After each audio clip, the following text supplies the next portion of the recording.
Hello everyone, my name is Jimmy. Hello everyone, my name is Atsuko. We are now in front of the bridge called Yorozuyo Bridge. This is 880 meters from the hypocenter. The Peace Memorial Museum and the Peace Park and the hypocenter are in this direction. And please look at this plate.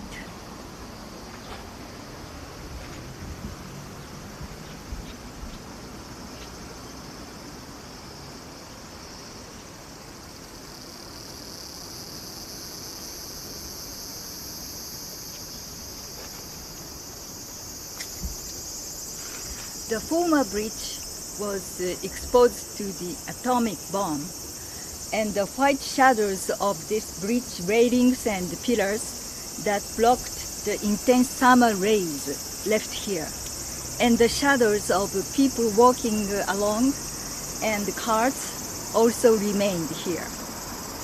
Well, we have another important monument near here. Let's go there.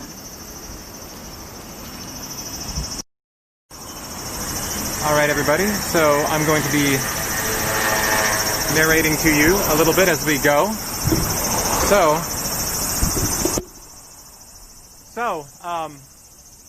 You'll notice that we're along the river here in Hiroshima, and there are 6 rivers today that run through Hiroshima, though there were actually 7 at the time of the bombing. Now, the rivers in Hiroshima actually play a really important part of the bombing. You'll see that right now we're at low tide, and fortunately we were at high tide at the moment of the bombing in 1945 on August 6th at 8:15 a.m.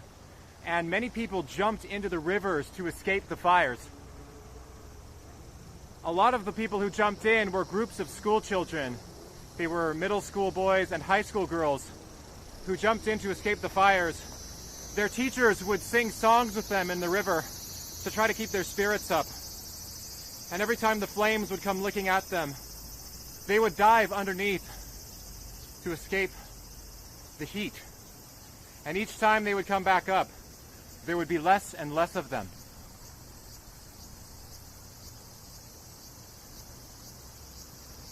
I heard from one A-bomb survivor. She described walking across a bridge near the hypocenter the day after the bombing, and she said that there were so many bodies in the river that they stretched as far as the eye could see in both directions. She said there were so many corpses that you couldn't even see the water. That's why in the evenings on August 6th, people float lanterns in the rivers to commemorate those who vanished into the flames or disappeared into the waters of Hiroshima on August 6, 1945, 75 years ago today. We're going to be filming that event today, a little bit later on. Due to coronavirus, there will only be 10 lanterns floated this year, but we're going to show you everything there is to see, so please join us at that time. I'll turn you back over to our hosts.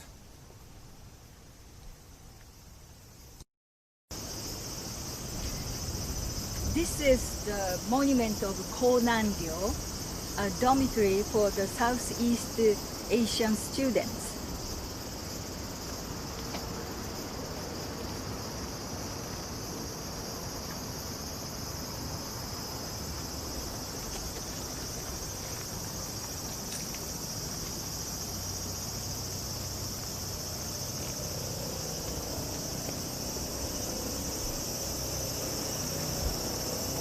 Why did they come to Hiroshima?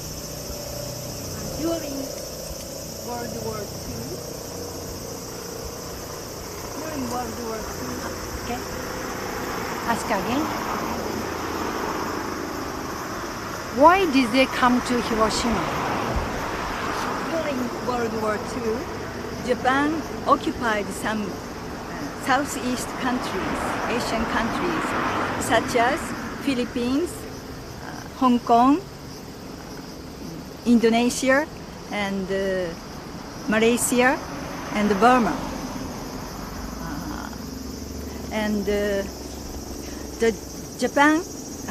Japanese government enforced the law to bring the excellent these students from the Asian countries. And they enforced the law to bring the students.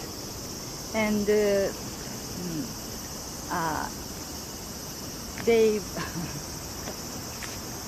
the purpose was to educate them to follow the Japanese policies. And they were called the Southeast Asian students. And in 1945, 9 of them were in Hiroshima and studying at the Hiroshima University of Science and Literature and Science.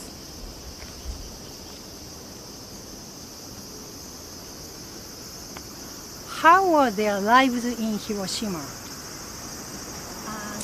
They lived together in Konanryo, a dormitory which used to be in this site. And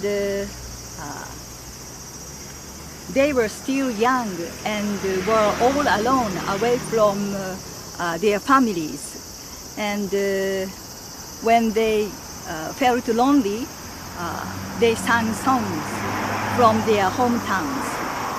And they used to sit down by the river and sang a song. And some of neighbors came out and sang together with them. The war situation gradually got worse, and they became always hungry. And sometimes neighbors invited them to their homes to eat. Everyone in the neighbors were very kind to them, and they felt lonely and hungry, but they studied very hard and were having their usual days. And what happened here on August 6th? Everything changed on that day. At 8:15 a.m. on August 6th in 1945, the first atomic bomb exploded in human history. At the time of bombing, some of them were at school and others were in a dormitory. The wooden two-story dormitory collapsed in an instant. Everyone was caught under the collapsed building and managed to crawl under the rubble. Everyone was hurt and burned, but they kept helping and encouraged the injured people around them. There is an episode that they carried the badly burned female student on a raft to this river while the fire was approaching. What did they do after bombing? After the bombing, for about a week, they spent days and nights at the campus of the university with some Japanese they had met by chance.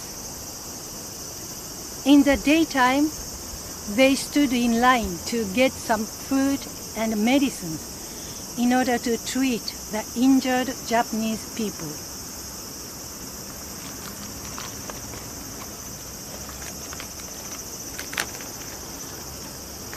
One of the Japanese who spent with them is Ms. Meiko Kuihara.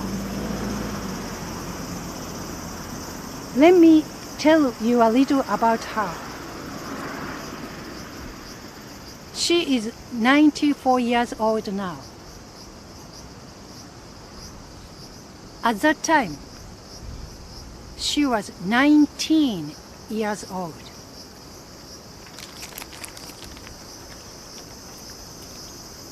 Her house was near here and was completely burned down.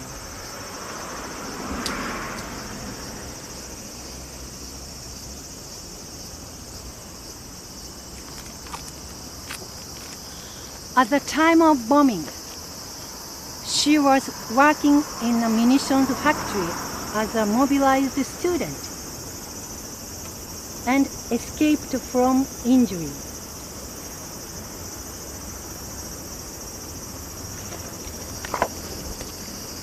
Every day after the bombing, she walked around the devastated city looking for her missing father. He was working in a hospital as a doctor, but later she knew that he couldn't move under the rafter in the hospital and died in the flames. She always says about the Southeast Asian students by following. We sang song in a circle at night, and one of them even played the violin for us. They encouraged us to try to relieve our grief. They didn't cry out or complain at all that Japan was bad. They were thoughtful and very polite students.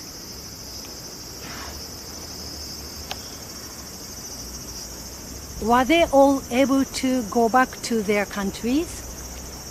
To our sorrow, 2 of 9 students perished as the result of the A bombing. One is Mr. Nick Yusuf, 19-year-old student from Malaysia. He managed to escape from the collapsed dormitory, but heavily injured. On his way to escaping to the west, he died on the roadside. His Islamic style grave is on the site of Hozenji Temple in Hiroshima. This is his grave in Hiroshima.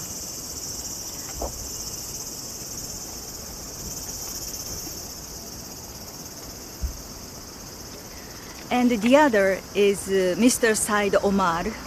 He was also 19-year-old student from Malaysia. After Japan defeated, he was allowed to go back to his country. On his way to Tokyo, his condition got worse and hospitalized in Kyoto. Even though he had blood transfusion every day, but he died on September 3rd. His Islamic style grave is in the graveyard of Enkoji Temple in Kyoto. This is his grave in Kyoto.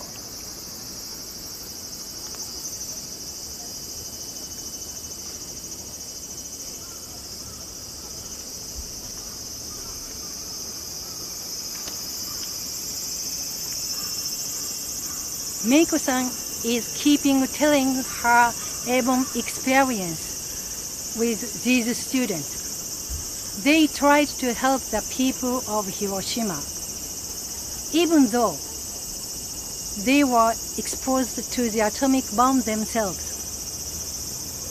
She says, don't forget them, so that such a tragedy will never happen again.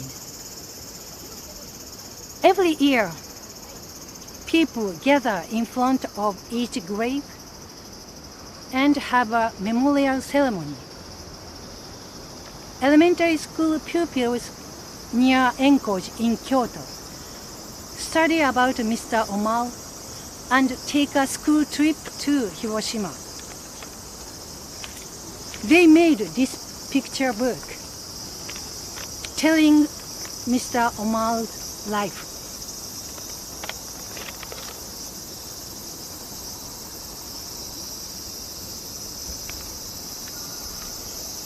Also, these books have been published to pass on their stories.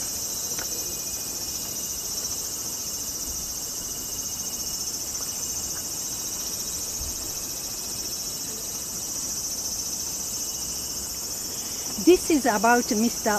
Omar.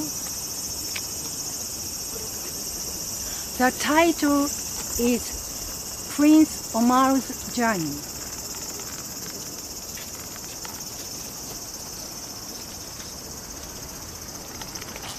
And today's explanation is based on this English book related to Mr. Nick Yusuf.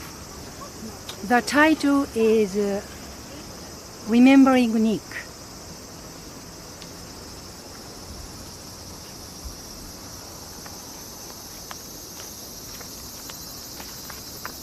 This is a Japanese version of the same book.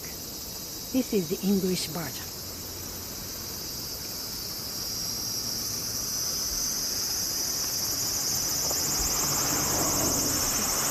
And today we are very happy to have two guests. I want to introduce them to all. This is Mr. Hayakawa. He is a representative of Omar-san's group in Kyoto. ようこそ。こんにちは。 Welcome to 広島。ありがとうございます。ようこそ来ていただきましてありがとうございます。 And 一番背の高い男の子 the が tallest boy is Mr. Omar.